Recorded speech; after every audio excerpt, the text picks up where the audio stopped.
pense qu'aujourd'hui, en fait, plus ça va, plus ces jeunes poussent voilà, à être... voilà. La parole, c'est bien, mais en fait, la pratique, c'est mieux. Et quand on avance, on comprend qu'aujourd'hui, il y a beaucoup d'hypocrisie dans le milieu chrétien. Il y a beaucoup de légèreté. Voilà. Les gens connaissent la vérité, mais au nom de l'amour. Oh, le Mashiach comprend. Sans force pour le dire. Hein. Inconsciemment dans leur acte, beaucoup te font comprendre que oui, le Seigneur comprend. C'est-à-dire qu'il n'y a plus cette crainte en fait. La crainte en fait que mérite le Seigneur. Il n'y en a plus. Il n'y en a plus. Et ça fait mal au cœur en fait. Il n'y en a plus. Et du coup on voit quoi? Ben, des choses qu'on ne voyait pas avant. Voilà. D'ailleurs une des choses, voilà, je vais en parler aussi, c'est une des choses qui est choquante, c'est le fait de voir le monde qui est rentré aussi facilement au milieu des saints en fait. Et les disciples, ils sont, comment dire, ils l'ont accepté. En fait, même ceux qui sont éclairés l'acceptent maintenant. C'est-à-dire qu'ils sont gênés, mais les gens ne disent plus rien. Les gens ne parlent plus. En fait, c'est ça qui est aujourd'hui qui est choquant, c'est que voilà, le monde rentre au milieu des saints. On sait que quand le monde rentre, il faut faire quoi? Il faut intervenir. Non, non, non. Le monde n'a pas sa place ici. Car la Bible est claire. Un Jean 2 là-bas, ne met pas le monde, les choses du monde. Donc quand les choses du monde rentrent au milieu des saints, là où il est véritable enfant du Seigneur, on prend position. Avec amour. Amen. Au début avec amour, oui. Mais s'il faut aller plus dur, avec amour, mais il faut aller plus dur. Quand le Seigneur a fait un fouet à chasser quand il a chassé les vendeurs, voilà, les brebis, les changeurs de monnaie dans le temple. Quand on lit Jean 2 là-bas, là, le Seigneur est amour. Mais dans son amour, il a quand même fait un fouet. il a chassé les gens. Oui. Parce que le Seigneur aime la vérité. Et cela a défendu la vérité en fait. Donc nous c'est pareil, mais on le voit aujourd'hui, mais c'est incroyable. C'est incroyable. C'est pas celui qui vient avec les choses du monde, hein, qui parfois peut être incriminé, non. C'est ceux qui se disent être plus matures, qui sont plus éclairés. C'est à eux de veiller à ce que quand le monde rentre, par exemple celui qui vient avec le monde là, il ne se rend pas compte. Il croit bien faire. Mais il faut du coup dire non. Par le discernement, ça c'est le monde, ça c'est pas le monde. Ah ok. Ah je savais pas. Ok, maintenant tu sais, maintenant, il faut arrêter ça. D'accord. Maintenant s'il n'écoute pas, là du coup on applique la parole autrement. Voilà. Là, parce qu'il ne faut pas être laxiste en fait. On ne peut pas accepter d'être laxiste. Non. Il faut refuser ça. Parce que là on est réunis ici, c'est la maison de Dieu. La maison de Dieu, c'est pas les quatre murs. Bon, prenons la parole s'il vous plaît. On va échanger par rapport à ça. Voilà. Voilà, prenons la parole. Donne la Bible, tu as la Bible. Prenons la parole. Voilà. Voilà. Merci. Celle qui est en dessous, pour lui aussi, pour le frère. Ou prends celle-là aussi, toi aussi, si tu veux. Voilà. Ouais. Voilà. On fait ça. Regardez, on va prendre par exemple, voilà, on va échanger par rapport à ça. Sur... je pense que c'est une forme de négligence en fait. On néglige. La négligence fait qu'aujourd'hui, l'abomination, les choses du monde en fait, prend place au milieu des disciples et les gens sont laxistes en fait. Voilà. Ce laxisme qui est là, on ne dit rien. Voilà. Pourquoi? Ben parce que on ne veut pas froisser. Ouais mais qui suis-je pour juger tout ça? Le but c'est pas de juger pour condamner, non au contraire, en fait on est là pour, on doit veiller les uns aux autres en fait, mais c'est pas ce qui se passe aujourd'hui en fait, et c'est terrible. Par exemple voilà, quand on voit par exemple l'apôtre Paul donne un conseil à Timothée, regardez, donc pour prendre 1 Timothée 3, regardez, 1 Timothée 3, merci pour ta parole, regardez. Oh Seigneur, aide-nous. Aide-nous Père, car l'heure est grave. Hein. C'est incroyable, parce que quand on... Ah Seigneur. Tu t'appelles comment? Kenan. Je te C'est mieux pour toi ça. 8 secondes. C'est mieux pour toi. D'accord, ok. C'est le plus facile. Ça va? Ok. On va prendre par exemple 1 Timothée 3. Voilà, on va lire à partir du verset...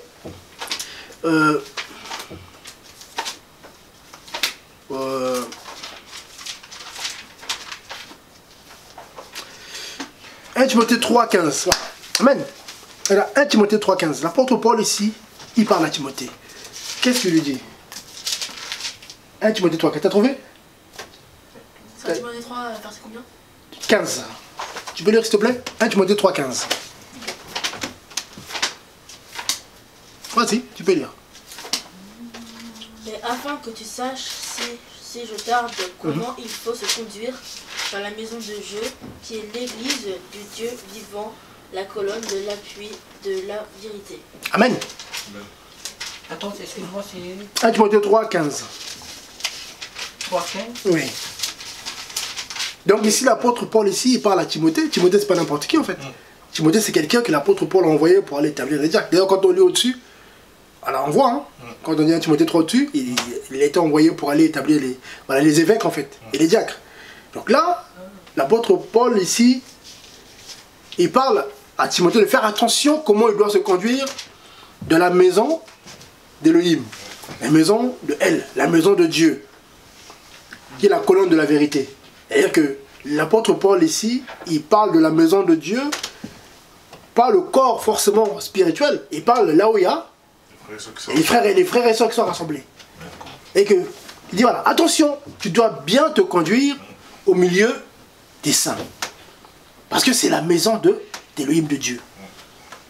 Donc c'est fort. Donc est-ce que nous aujourd'hui, quand on se rassemble, que vous soyez à 10, à 15, à 100, est-ce que on fait attention à bien se conduire? Je pense que oui. Voilà.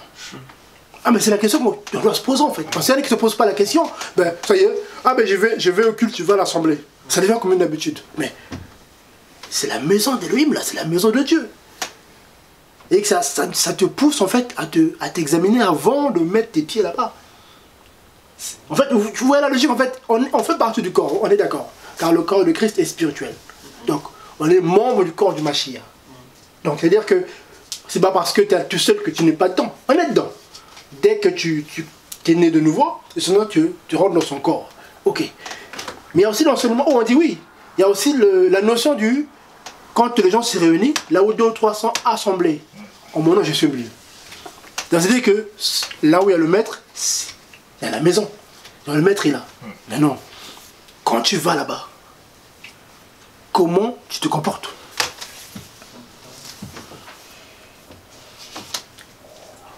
C'est ça en fait. Donc tu dois t'examiner en fait, ta conduite en fait.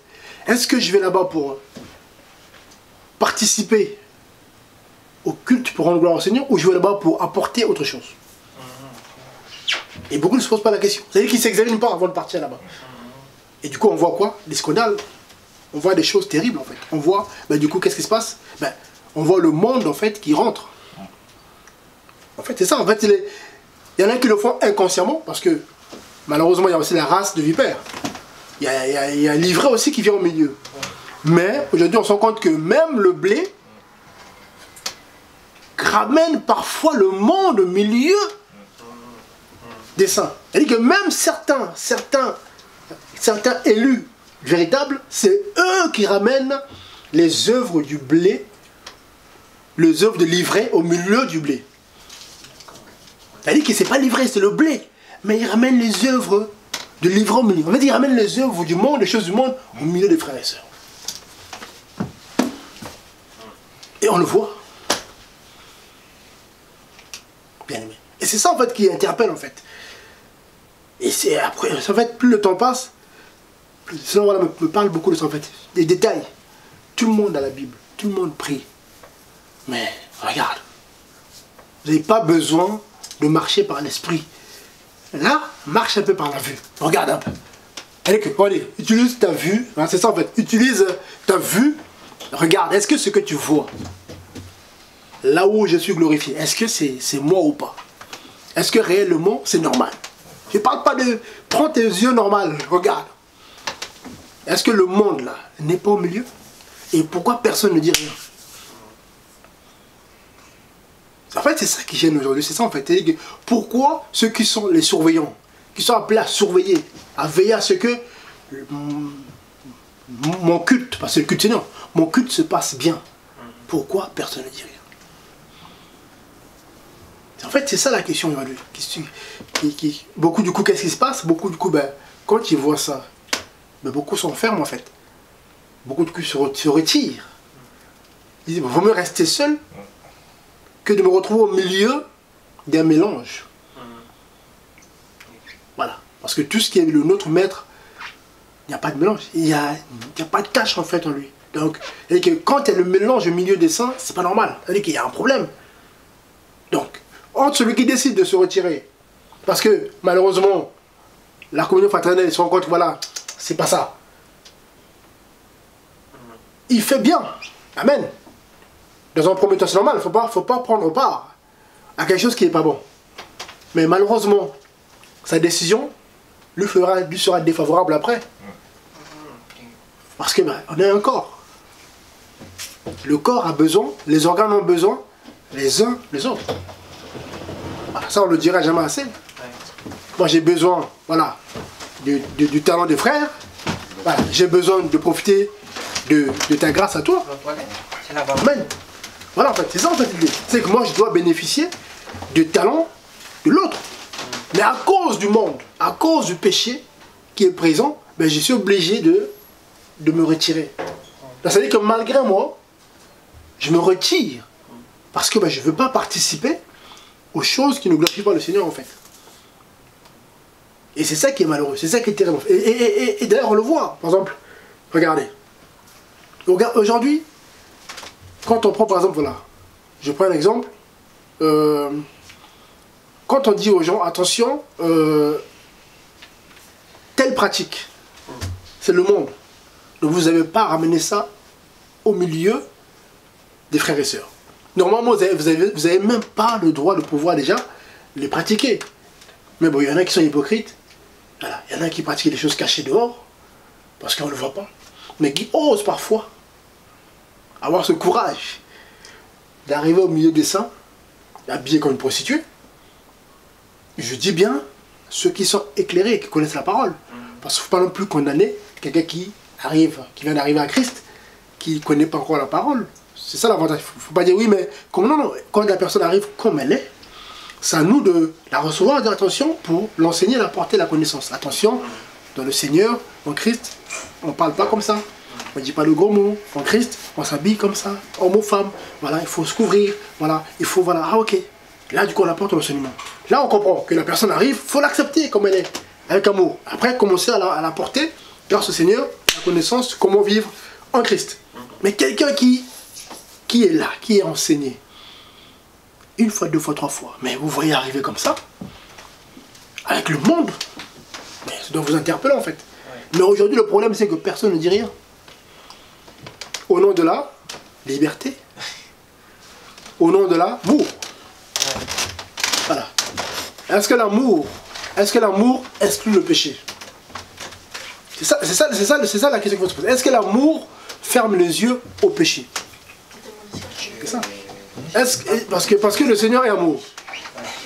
Est-ce que le Seigneur, parce qu'il est amour, ben, il ferme les yeux au péché? Non, pas du tout.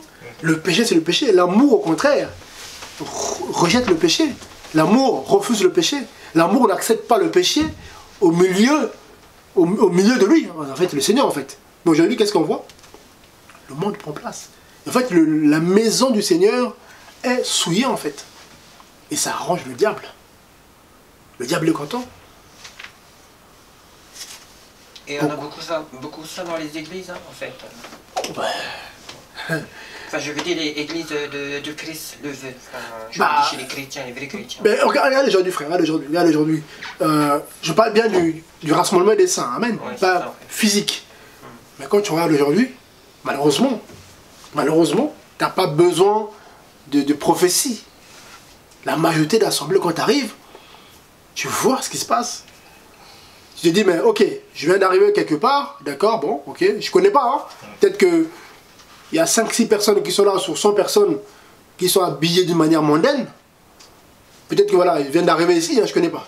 Mais quand tu te rends compte que c'est des gens qui même parfois œuvrent sur place, il y en a qui sont chantres, voilà, il y en a qui sont, voilà, qui exercent leur talent pour la gloire du Seigneur. Mais il y a un problème.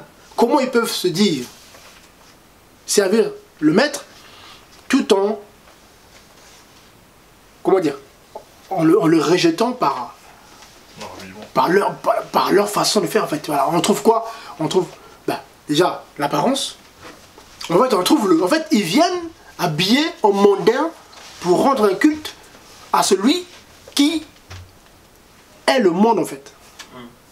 Quand le Seigneur dit n'aimez pas le monde, ça veut dire quoi? C'est en fait, quand le Seigneur dit n'aimez pas, ça veut dire que j'aime pas le monde, ça veut dire que le Seigneur est le monde. Ça veut dire que c'est pas le. Il y en a qui font la confusion entre Jean 3,16 là-bas, car Elohim a aimé le monde. Mais le Seigneur parle de quoi? Il parle des humains, de l'humanité en fait. Le Seigneur a aimé les fils d'Adam, les descendants d'Adam. Il a donné son propre fils, le Mashiach. Mais il ne parle pas du monde où le diable domine en fait. Il y en a qui ont du mal à dissocier les deux en fait. Voilà, la Bible est claire.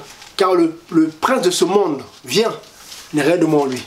Voilà. Et le monde entier est sous la puissance de Satan. Ça, c'est les gens qui en parlent. Donc, ça veut dire que ce monde est sous le contrôle du diable. Donc, quand le Seigneur dit n'aimez pas le monde, il parle de ce monde en fait, de ce monde qui est sous le contrôle du diable. Donc, et le monde et les choses du monde sont contrôlées par la puissance des ténèbres.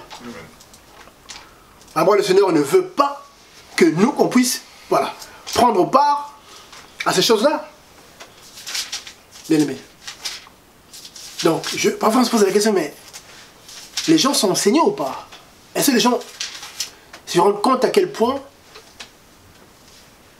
voilà, ils peuvent attirer sur eux la colère du Mashiach? Prenons par exemple prenons Jacques, regardez. On va prendre Jacques, prenons Jacques. Prenons Jacques, regardez. Regardez ce que ici le bien-aimé Jacques dit ici. L'interpellation qu'il fait, regardez, prenons Jacques, regardez, Jacques 4.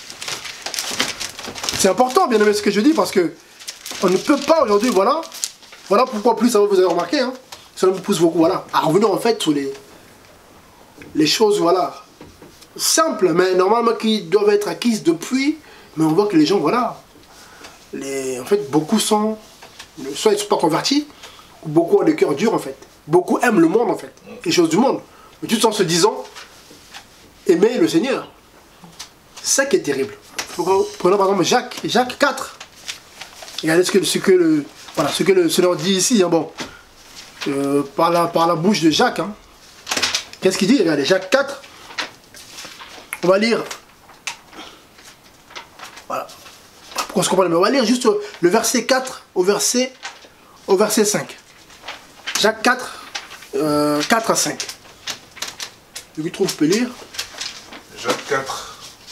4 à 5. Jacques 4, 4 à 5. Adultère et femme adultère. Ne savez-vous pas que l'amitié pour le monde est inimitié contre Elohim? Voilà. Celui donc qui veut être ami du monde se rend ennemi d'Elohim. Voilà. Continue, frère. Continue, frère.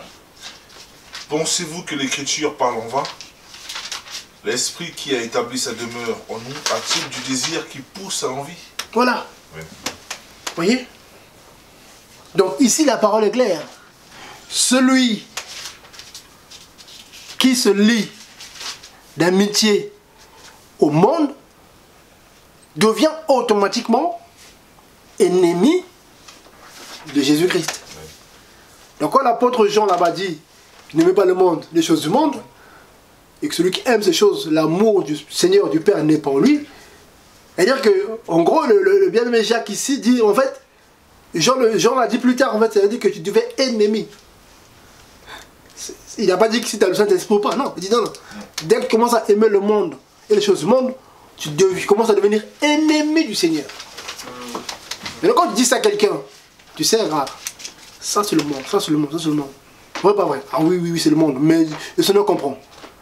Mais la Bible te dit que toi qui es laxiste avec ça, tu deviens adversaire. Parce que l'ennemi, c'est ça. En fait, tu te mets en face.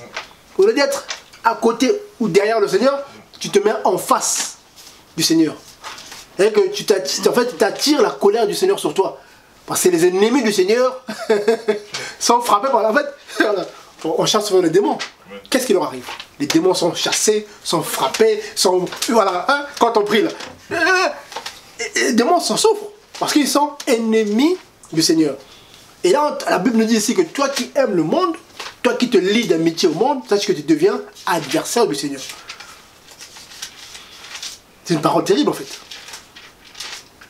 C'est ça qui, en fait, c'est ça que je dois comprendre. Et quand on lit ça, et qu'on se rend compte que des gens qui se disent chrétiens, chrétiennes, qui ramènent cette amitié qu'ils ont avec le monde dans l'assemblée des saints, vous imaginez en fait, comment dire, comment c'est grave. C'est-à-dire que c'est dangereux de te lier d'amitié au monde, d'accord. Et tu prends cette amitié-là, tu l'emmènes dans la présence du Seigneur. Parce que là où deux ou trois sont assemblés, on se met au milieu, avec le Seigneur au milieu. Et toi qui te dis chrétien, chrétienne, tu sais que voilà, le monde ne s'en aime pas, tu emmènes ça au milieu. C'est comme si tu venais carrément confronter le maître en fait. En fait, c'est ça qui est dangereux. Et du coup, on dit aux gens, attention, attention. La Bible est claire ici. Celui qui aime le monde, celui qui se lie d'amitié, hein, Jacques 4, Jacques 4 est clair, Jacques 4, 4. Adultère et femme adultère, c'est-à-dire que, vous imaginez un peu, quand on parle de quelqu'un qui est adultère, ça veut dire quoi l'adultère? C'est quelque chose de terrible. C'est terrible. Parce que nous sommes fiancés au Mashiach. En gros, c'est on va se lier à quelqu'un d'autre, à un autre fiancé. C'est terrible en fait. Donc c'est à nous maintenant de pouvoir, voilà, quand on voit ces choses-là, il faut qu'on interpelle. On ne peut pas accepter quelqu'un puisse ramener les choses du monde au milieu de nous. Ça c'est que le maître est là. Et le maître c'est lui qui regarde après en fait. Le maître il dit, bon ok, je vous regarde. C'est vous qui êtes le gardien du temple. C'est vous qui êtes là pour veiller. Je vous regarde. Oui, quelqu'un arrive comme ça, qu'elle soit consciente ou pas, l'âme de ce qu'elle fait ou pas, elle arrive. Que ce soit livré ou le blé, même le blé qui arrive, mais le blé qui n'est pas affermi, qui ramène le monde comme ça. Voilà. Quand elle arrive comme ça, vous voyez que voilà le monde. Et maintenant, vous faites quoi? Une fois ça arrive, vous dites rien. Vous faites rien.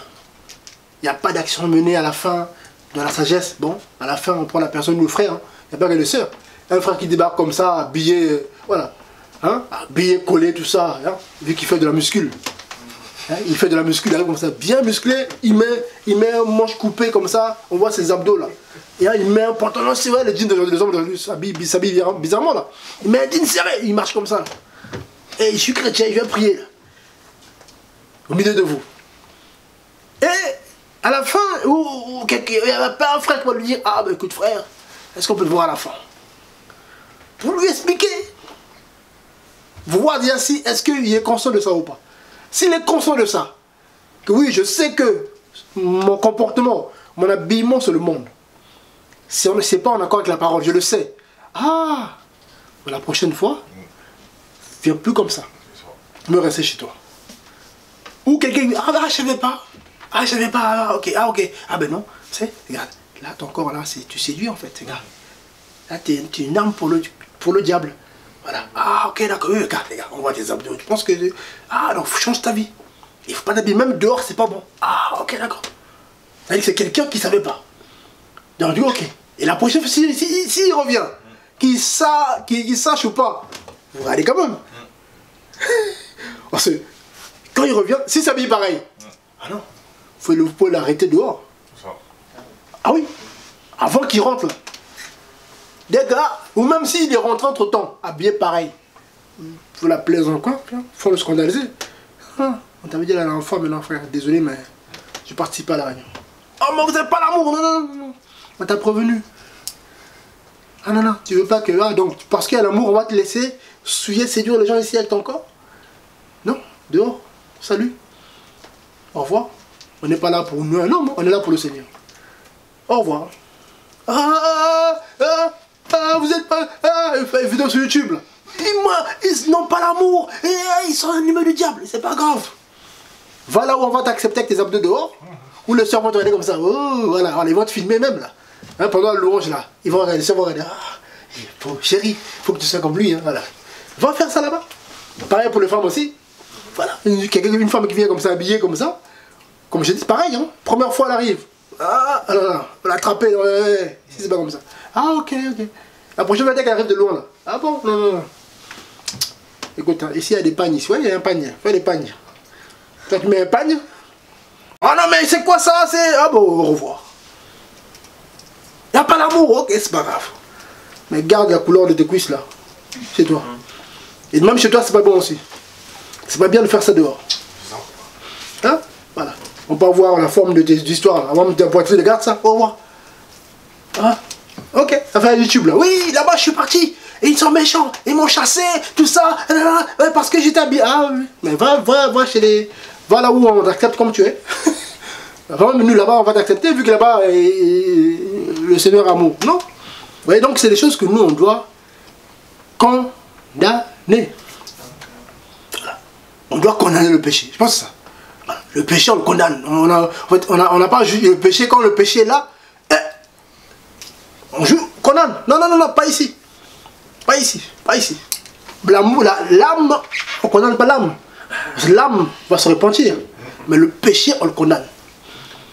Il faut être ferme avec le péché. Mais c'est pas ce qu'on voit aujourd'hui. Je pense que c'est un constat, mais aujourd'hui, on voit. Même dans les réseaux sociaux, on voit. Les gens, dans les réseaux sociaux, tu regardes une vidéo comme ça, dans les réseaux, même pour celui qui parle, il dit, mais c'est pas possible. Il parle au nom du Seigneur, mais comment il est habillé, En fait, tu regardes, tu vois le monde. Il n'y a pas de différence entre elle et Beyoncé, elle est Rihanna, ou elle est. Ou il ou lui et les rapports américains. Il n'y a pas de différence entre ces deux, en fait. Et ça parle du Seigneur. En fait, c'est ça le problème, bien. Et aujourd'hui, c'est ce qui se passe. On voit que le monde, voilà. Le diable a réussi quelque chose, c'est d'infiltrer, voilà. Et du coup, il faut que, ceux qui aiment la vérité puissent maintenant, se lever, en fait. Il faut défendre la vérité. Et ça commence par aussi refuser que le monde arrive au milieu de vous. Parce que le diable est malin. Il va utiliser la ruse, en fait. Tu permets une chose, deux choses, trois choses, fini. Donc il faut refuser ça, bien aimé. En fait, c'est ça le problème. Mais ça demande beaucoup de courage. Ça demande beaucoup d'amour pour le Seigneur, en fait. Parce que tu vas subir après les conséquences. Les conséquences physiques. Et aussi spirituelles, mais physiques. Parce qu'en l'esprit, on est vainqueur. Amen. Mais physique, les gens vont dire quoi? Ils vont te critiquer. Ils vont dire, oh, mais ils sont arrivés. Ils sont trop spirituels. Ils sont pas tolérants. Mais non, la tolérance, il faut laisser au monde. Dans Christ, il n'y a pas de tolérance. En Christ, le péché, c'est le péché. C'est comme ça. C'est l'adultère, en fait. On peut pas, non. Mais, qu'est-ce qu'il faut faire? Mais donc, l'heure est grave, bien aimé. Donc, c'est des choses qu'on ne peut pas accepter. Et donc, l'église que nous sommes, nous qui nous disons être debout, nous on est affermis, tout ça. Montrons qu'on est affermis. Prenons position pour la vérité. Voilà. Quelle association y a-t-il entre le Machia et Bélial? Il n'y a pas d'association, il n'y a pas d'accord. Éphésiens 5, on parle aussi. 11 là-bas, là. Il n'y a pas de mélange entre la lumière et les ténèbres. Donc il faut dénoncer, en fait, il faut dénoncer le mal. Mais quand tu dis ça, vous voyez? Donc, bien aimé, l'heure est grave. Je pense qu'aujourd'hui, voilà, on peut pas, faut pas être laxiste en fait. Parce on doit savoir que, voilà, il y a un combat qui est là. Et voilà, le Seigneur compte sur nous pour que, voilà, on ait des sentinelles, amen. Donc, le Seigneur compte sur nous pour que cette vie de sainteté, de sanctification, en fait, se retrouve aussi, voilà, au milieu des frères et sœurs. Et que les gens qui viennent vous voir ou qui communient avec vous doivent être conscients que voilà, non. Après l'élection hypocrite, les gens font ce qu'ils veulent. Et là, tu sais pas ce qu'ils font dehors. Mais il faut que les gens, voilà, je veux me rassembler, mais là où je vais là, non, c'est carré. Voilà, il y a une rigueur au milieu. Je peux pas me permettre de venir comme ça, et puis voilà, non. Parce que là-bas, on sait qui on sert en fait. On sert le Mashiach et il n'y a pas de rapport, hein. C'est 2 Corinthiens qu'on parle. Hein. 2 Corinthiens 6 là-bas, je lis rapidement. 2 Corinthiens 6, il me dit quoi, allez. 2 Corinthiens 6. Voilà. Quand on dit ça, oh non. Ah non. Voilà pourquoi. Voilà. Voilà. Quand on dit ça, non, voilà pourquoi. Ils sont un petit noyau. Parce que voilà pourquoi. Oui, ok. Je préfère attendre un petit noyau. Voilà. 1 Corinthiens 6. Voilà. 1 Corinthiens 6. Ça. Non, 2 Corinthiens 6, pardon. 2 Corinthiens 6, voilà. 2 Corinthiens 6, on va lire. On va lire à partir du verset 12, non, à partir du verset 14. Ça sera plus vite. 2 Corinthiens 6 à partir du verset 14. 2 Corinthiens 6 à partir du verset 14. Tu peux lire? Vas-y. 14 à 18. Ne vous mettez pas avec les infidèles sous un joug étranger. Car quel rapport y a-t-il entre la justice et l'iniquité? Ou qu'y a-t-il de commun entre la lumière et les ténèbres? Quel accord y a-t-il entre Christ et Bélial? Ou quelle part a le fidèle avec l'infidèle?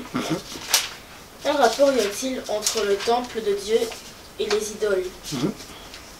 Car nous sommes le temple de Dieu vivant, car Dieu l'a dit, j'habiterai et je marcherai au milieu d'eux, je serai leur Dieu et ils seront mon peuple. C'est pourquoi sortez du milieu d'eux et séparez-vous, dit le Seigneur. Ne touchez pas à ce qui est impur et je vous accueillerai. Quand tu verset 18. Je serai pour vous un père et vous serez pour moi des fils et des filles, dit le Seigneur Tout-Puissant. Amen. Voilà. Amen, c'est clair ici. Hein. Voilà, verset 17. Voilà. Ne touchez pas à ce qui est impur. Bien aimé.